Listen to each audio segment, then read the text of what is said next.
भारत की वह अनकही कहानी।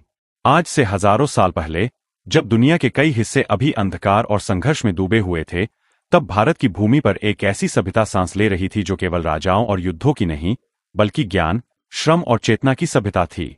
यह भारत महलों तक सीमित नहीं था, बल्कि खेतों, गुरुकुलों, जंगलों और गांवों में बसता था। इस धरती पर नगर बसे थे जहां जल प्रबंधन की अद्भुत व्यवस्था थी, व्यापार दूर दूर तक फैला हुआ था और शिक्षा केवल अमीरों का अधिकार नहीं थी। साधारण किसान भी प्रकृति, खगोल और समय की गहरी समझ रखता था। यह वही भारत था जहां जीवन को केवल जिया नहीं जाता था, बल्कि समझा जाता था। इस भारत में ऐसा ज्ञान रचा गया जो आज भी दुनिया को चौंकाता है। शून्य की खोज, ग्रहों की चाल का सटीक अनुमान, आयुर्वेद में जटिल शल्य चिकित्सा और शरीर की सूक्ष्म समझ, यह सब उस समय लिखा गया जब दुनिया के कई हिस्सों में लिखना पढ़ना भी दुर्लभ था। लेकिन समय बदला, आक्रमण हुए, और यह ज्ञान या तो नष्ट कर दिया गया या जानबूझकर छुपा दिया गया।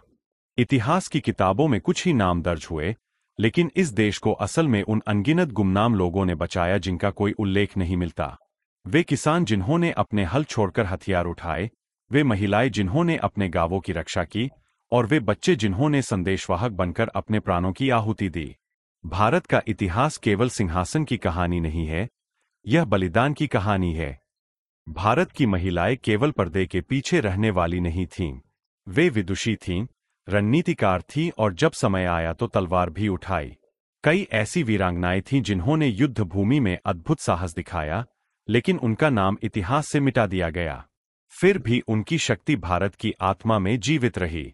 आक्रमणों ने भारत को बार बार तोड़ा, राजवंश गिरे, मंदिर ढहे, ग्रंथ जले, लेकिन भारत की आत्मा कभी नहीं झुकी। गांवों में परंपराएं जीवित रहीं, लोकगीतों में इतिहास बहता रहा और पीढ़ी दर पीढ़ी संस्कृति आगे बढ़ती रही। यही वह शक्ति थी जिसने भारत को जीवित रखा। अंग्रेजों के आने से बहुत पहले भी यह धरती विद्रोह की गवाह थी। आदिवासी, संत, किसान और साधारण लोग अपने अपने तरीके से स्वतंत्रता की लड़ाई लड़ते रहे। ये लड़ाइयाँ कभी बड़ी किताबों का हिस्सा